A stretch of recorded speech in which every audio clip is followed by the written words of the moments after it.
Today on Locked On Penguins, we look back at the season that was for Kris Letang, however ugly it may have been. Both the Wilkes-Barre-Scranton Penguins and the Wheeling Nailers are now facing elimination, and we got some not so great injury news regarding one of the Penguins' more highly touted prospects. We'll get into all of that and more right after this.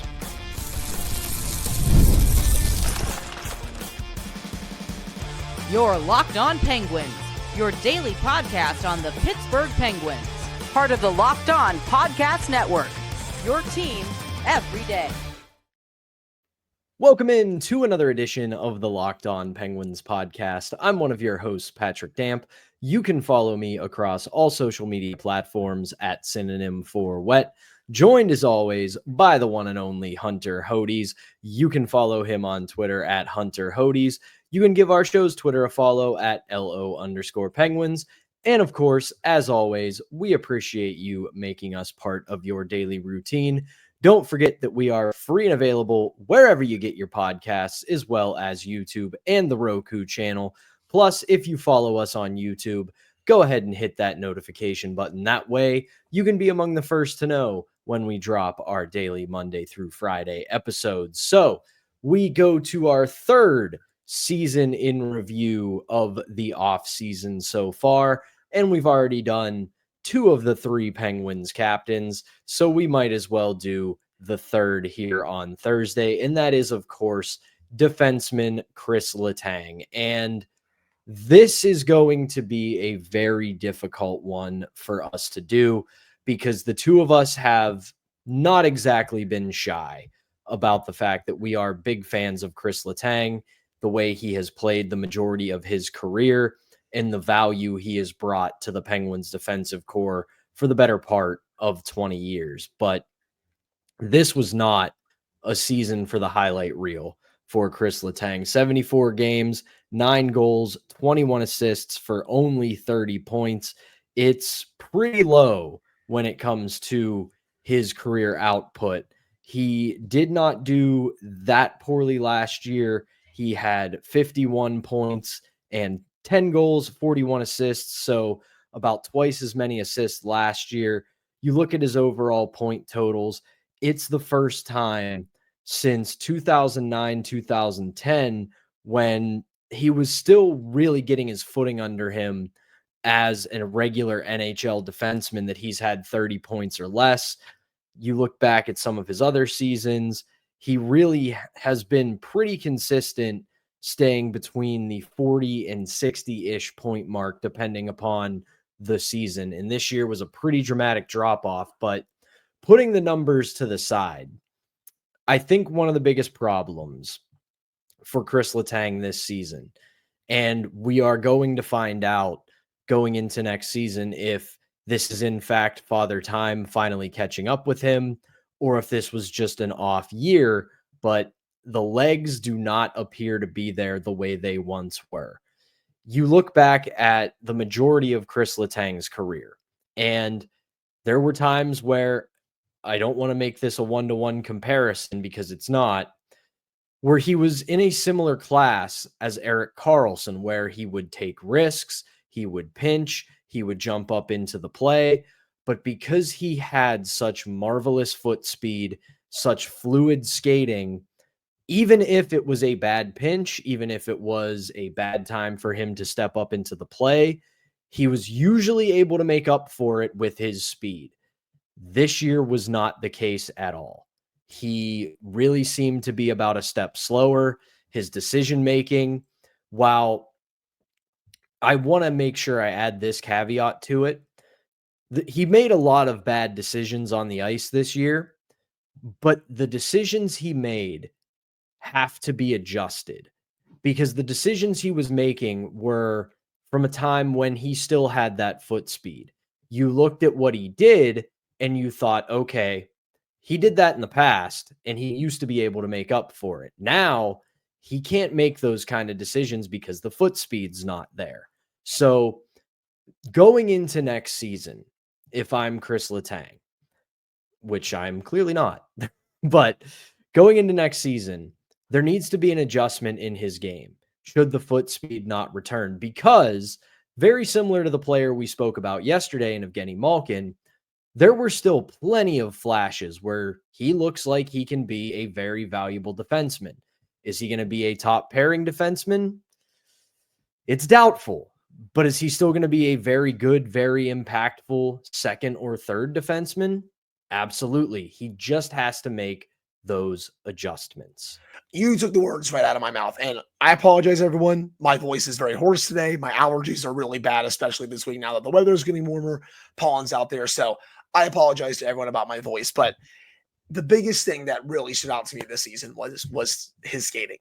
For the longest time, his bread and butter has been the way he's been able to skate, the way that he's been able to get back, even though he's been burned at times throughout his career, he's able to get back, lift the stick out of someone coming in on, for example, a breakaway, and he's been able to really shut down that play. He was also not as good along the boards in one-on-one battles. His overall game, it felt like, deteriorated this season, and a big part of that was because of his skating. I'll get into the grade in a little bit, but his offense, which we all know he's been known for that as well throughout his career, it also went off a cliff. I know a lot of people really harp on Erik Karlsson, and I totally understand at least part of it just because he hasn't lived up to some expectations. I think that's very valid. But Kris Letang was worse than Erik Karlsson was this year. Some people aren't ready for that conversation, Pat, but he was. They were playing them pretty even in terms of first, second pairing. They were they kind of looked at it as two first pairings, but Kris Letang can't play on the top pairing anymore, man. He just really can't. And I hate saying that because Letang has been one of my favorite players throughout his entire Penguins career. I have defended him from a lot of very unfair criticism. Even when he was in the prime years of his career, there were so many people coming at other fans like, oh, this guy stinks. You're not going to win with him. You can just trade him now. He goes out there and still has marvelous seasons, especially 2016. I still feel like that's by far one of his best seasons of his career. I still feel like when it's all said and done, he is probably going to go to the Hockey Hall of Fame. People can debate that whatever they want. He's going to get in, and I think it's going to be deserved, in my opinion. But with where he is right now, he has to be lower in the lineup, whether that's the second or the third pairing. You cannot be giving him 20 to 25 minutes a night. That's not where he is as a player anymore. And you know what? That's totally fine. If you want to give him 14, 16 minutes a night, maybe 17 if you want, I think that's okay. But asking him to play 23 to 25 minutes a night, almost half the game at this juncture with where his skating is, it's just too much. Like, you look at the underlyings for this year with Letang. 74 games. When he was on the ice, the Penguins only got 49% of the shot attempts, 51 goals for, 62 goals against, 46% expected goals for rate, 47% scoring chances for rate. He was below water in scoring chances, high danger chances, expected goal shot attempts. It's not normal when you see him below water like that. Usually he is well above 50% because he has been the Penguins' best defenseman usually throughout his career. But you can't have him on the top pairing next season at this rate. I really do. I think this kind of gives us a bit of a full circle moment for the last two episodes where the idea of load management has to kind of take hold here with the Penguins organization a little bit. And that doesn't, in Kris Letang in the defense's case, doesn't mean sitting them down for a couple of games here and there, but they are really going to have to find a way, Kyle Dubas, that is, to rebuild this defensive core. Because if you're able to take Kris Letang down to 19, 20 minutes a night, you're probably going to get a better Kris Letang. But that also means that you're going to have some defense by committee. You're going to have a first pair, a second pair, and a third pair that you trust in just about every situation, whether it's an offensive situation, a defensive zone situation, playing with a lead, playing to get back into the game. So, like, I agree to a certain extent. I don't think that he is the top pairing defenseman that he once was, especially when it comes to the minutes he would eat. Because we remember there were times when he would play 25, 26, 27 minutes a night and be no worse for wear. those days are long gone. So now it's to the point where Kyle Dubas and the management are really going to have to pull some rabbits out of the hat here to get a defensive core that you have no problem elevating your second pair. You have no problem putting your third pairing out there. It doesn't mean that your fifth and sixth defensemen should be playing 17 to 18 minutes a night, but you do have to make it so you can shave a few minutes off of Kris Letang.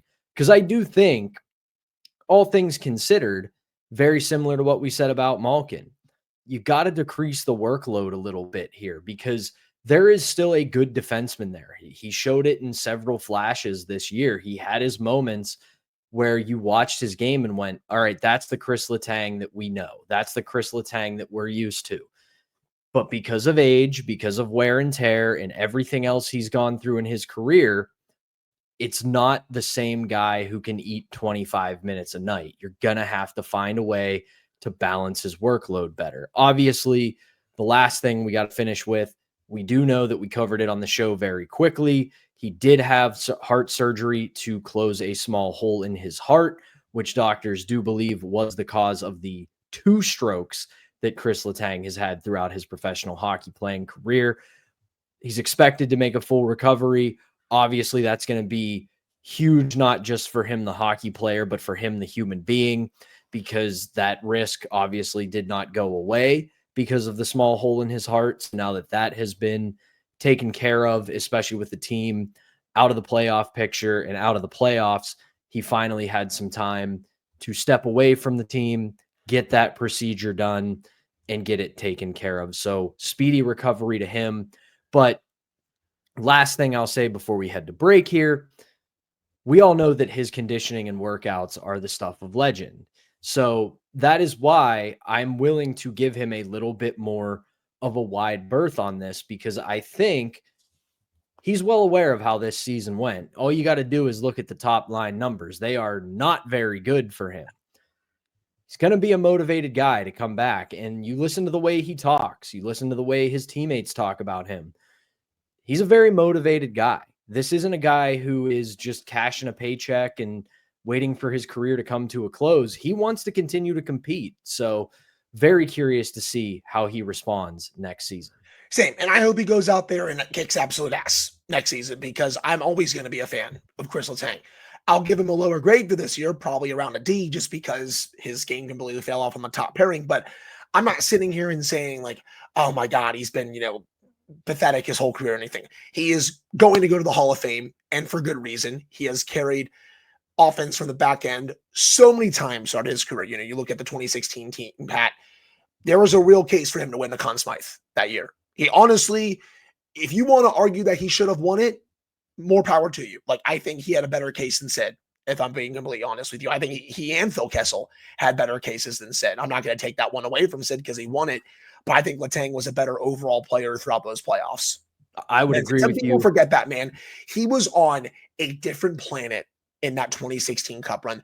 His game in San Jose, Game 6, he was the best player on the ice. It was not even close. And again, I know he's a lot older now. I know his game is not close to where it was at that point, but I will still always fondly remember Kris Letang for everything he's helped accomplish throughout his tenure here with the 3 Stanley Cups and everything. I'm still going to keep watching the end of his career with a smile on my face, even though, again, we all know how rough this year was. I give him a D, but I hope that he bounces back, gets his minutes lowered a little bit, but still plays well. That's my hope for him. But asking him to carry all the offense next season, Pat, especially if you trade Erik Karlsson, it's probably a bit much. So they're going to have to bring in a defenseman or two to really help him, because he can't carry the offense from the back end. He just can't at this point. Nope, 100% on that. I would give him maybe a C-, because I do think there is something to be said for an extreme lack of depth on the blue line this year, and he was probably saddled with a little more that he can handle, but you still have to answer for the struggles that you had throughout the season. But that is going to do it for our opening segment. When we come back, dark times down on the farm, as now both the baby Penguins and the Wheeling Nailers are staring down elimination in their first round series. We will get into that when we come back. But first, we've got to tell you about today's first sponsor, and that is FanDuel. The NBA playoffs are here, and FanDuel is giving new customers an incredible way to get in on the action. Right now, when you join FanDuel and place your first $5 bet, you'll get $250 in bonus bets if your bet wins. FanDuel makes betting so easy, whether it's picking your favorite team or players or diving into player props, whether it's three-pointers, steals, assists, or whatever. FanDuel has so many ways to bet your favorite player props. Plus, after the game tips off, you can combine live prop bets into a same-game parlay for a chance to win big. So don't miss out. Head to FanDuel.com and claim your $250 in bonus bets today. All right, welcome back. It's the Thursday edition of Locked On Penguins. I'm Patrick Damp, joined alongside Hunter Hodes, and oh boy, we were really hoping for some long playoff runs in the AHL and the ECHL, and while they very well could still happen, the odds are ever not in the favor of the baby Penguins. Let's start with them, Hunter. An absolute rough one last night against the Lehigh Valley. Embarrassing is the word. I was watching that game. It looked like some of those guys didn't want to be out there, honestly. And there is a bulletin material quote here. This comes from Alex Bump of Lehigh Valley. And he said, Wilkes-Barre's defensemen didn't want to play the hard game. Like I said, they don't like to defend. Soft defenders, in my opinion. I want them to hang up that quote in the locker room going to Lehigh Valley for game 2. And I want them to look at that for a couple of minutes before going out on the ice, because when an opposing player says that about you after you just got embarrassed at your home rink in game 1, if that doesn't put the fire into you, then what will, man? And to add insult to injury to that quote, Alex Bump is not some guy who has spent a career in the AHL. He's not a grizzled vet who has been riding the bus for years. Last night was Alex Bump's professional hockey playoff debut. That was his first game in professional hockey postseason play. The Penguins give up 5 straight to go down 5-0. They get 2 garbage time goals late in the game, but this was not really much of a contest, like you said. The Penguins had their chances. They had a couple of moments here and there, but pretty much from the drop of the puck until about the 7-8 minute mark of the third period, it was all Lehigh all the time. And there's also the other thing that we have to add. This will be a good transition a little bit into Wheeling and some things that will also transition into our final segment. Sergei Murashov is returning to the American Hockey League because apparently there was an injury to Yoel Blomqvist. So this is really right now for both teams the worst case scenario, all things considered. Now, before we get too negative, one thing to keep in mind here with the Baby Penguins series, this is a best of 3. So while they are facing elimination when they play on Friday night, another win or one win, and you're right back in this, and it's a winner take all best of 3. So this isn't like they've got to climb out of a massive hole. They just have to bounce back on Friday. And the thing that I will say is it's the double-edged sword of a best of 3 series. It's a coin flip at best. You have one off night and it completely derails you, but it's also you have the ultimate chance to come right back. And if you look at the way the game goes last night and you look at what Wilkes-Barre has done throughout this season, there have not been many nights where they no-show like this. This is not a pattern for the Baby Penguins.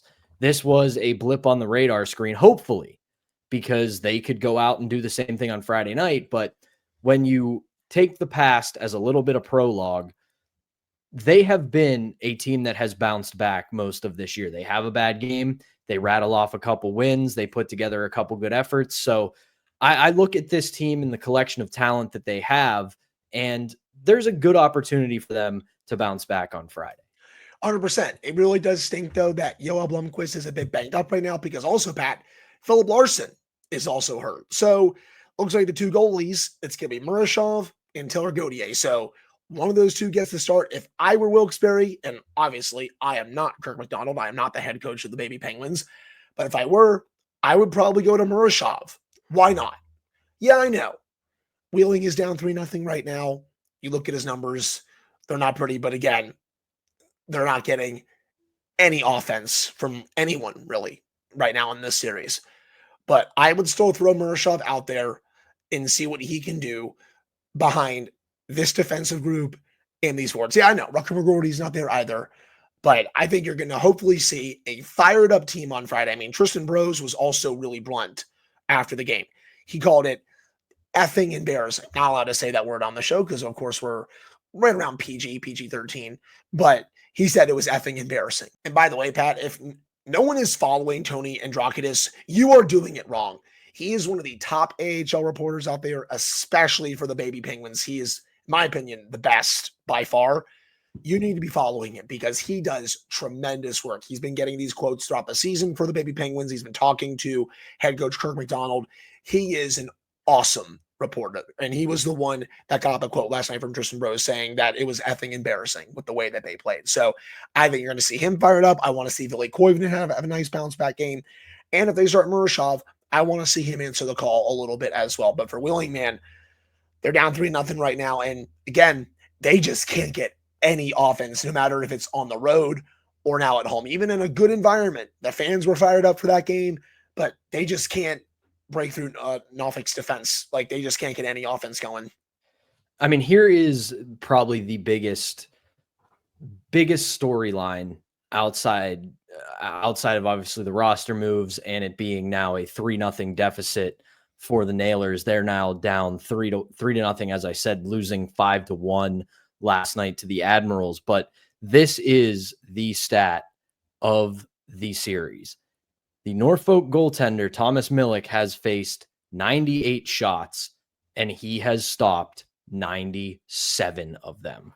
In 3 games, the Nailers have been outscored 13-1. And as much as you could place some blame on the goaltending, because 4-4-5, especially in the postseason, is not very acceptable. At the same time, when your run support is 1 goal across 3 games, eventually some of that blame has to be placed upon the skaters. So Right. This is, when we talk worst case scenarios, this is worst case scenario for Wheeling. They are down 3-0. They have to reverse sweep an opponent that they have only been able to muster a single goal in 3 games. And the good news is the rest of the series is in Wheeling. So however many more games this goes, they don't have to travel. But realistically, I mean, this is going to be now without Sergei Murashov an even tougher climb for the Nailers. It really has to be a total 1 game at a time proposition. The next one obviously will be Friday night in Wheeling at 7:10. If they win that one, game 6 will be, or game 5, excuse me, will be on Saturday. And then it's going to be a very tough one, because then if they win that one, game 6, Monday, April 28th, and then game 7 would be April 29th on Tuesday. So it's not only the fact that they've got to reverse sweep this team, they have to do it in very, very short order. Buddy, I'm telling you right now, I don't want to see both these farm teams go out in the first round of the playoffs. That would just really stink, not just for the development of these players, but also for content purposes. I want to see these 2 teams keep going, and I want to see some of these young guys really answer the call, especially when they're facing elimination in these games. And that, I think, is a good place to leave it. The last thing that I will add on this is, obviously, I think Wilkes-Barre has just statistically the better shot, because it's 1, maybe 2 more games. And if you win them both, you move on. As for the Nailers, 4 straight against a team that you've only been able to muster a single goal against, much more monumental of a lift. But I will say this. I want to see how all of these teams respond in the next game. And then if there's another game after those, because if they don't come out victorious, if, say, Wilkes-Barre wins tomorrow and they force game 3, and they play well in both games, that's something I can live with to a certain extent, because it means they pulled themselves up. They just came out on the wrong end of it. Wheeling, on the other hand, I'm very, very skeptical they can pull off the reverse sweep. But you win a game or two, you battle back, your offense starts to wake up, you start to make it a series, and you think, all right, these guys responded well, maybe a little bit late, but they responded well to adversity, and that is part of developing as a professional. So we will see what happens with both of those teams. Obviously, we're going to keep our eyes on these upcoming games, especially now that both teams find themselves in a do or die situation. But that is going to do it for our middle segment. When we come back, some not great injury news from the Penguins in one of their better prospects that they're keeping an eye on this summer. But we'll talk about that when we return right after this. But we got to tell you about today's last sponsor, and that is Monarch Money. If you've ever checked your bank account and wondered, where did all my money go? And whether it's between dining out, online shopping, or entertainment, it's very easy to lose track. That is where Monarch Money comes in, your personal CFO, giving you full visibility and control over your finances. Monarch Money, it's not just a budgeting app, it's a complete financial command center.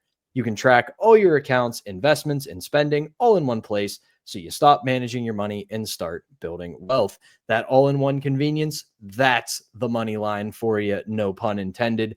Instead of juggling multiple apps like your banking account app, your credit card app, your investment apps, it's all right there in Monarch Money, so you can do all of that, keep track of it, and even set some long-term goals. So take control of your finances with Monarch Money. Use code LOCKEDONNHL at monarchmoney.com for 50% off your first year.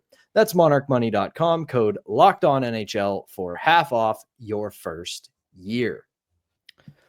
All right, we're back here on the Thursday edition of Locked On Penguins. I'm Patrick Damp alongside Hunter Hodes, and we're going to go kind of short and sweet with this final segment because there's not a whole ton to dive into, but we also want to make sure Hunter can give his voice a little bit of rest. He's been gutting through this, and that's what you do this time of year. It's playoff season. You got to play through the bumps and the bruises, and Hunter Hodes is no exception. But tough announcement today from the Penguins that one of their prospects, Tanner Howe, has undergone successful ACL reconstruction surgery. Dubas and the team made that announcement today. He had the operation here in Pittsburgh, and the recovery time, this is a real tough one. It is 9 months.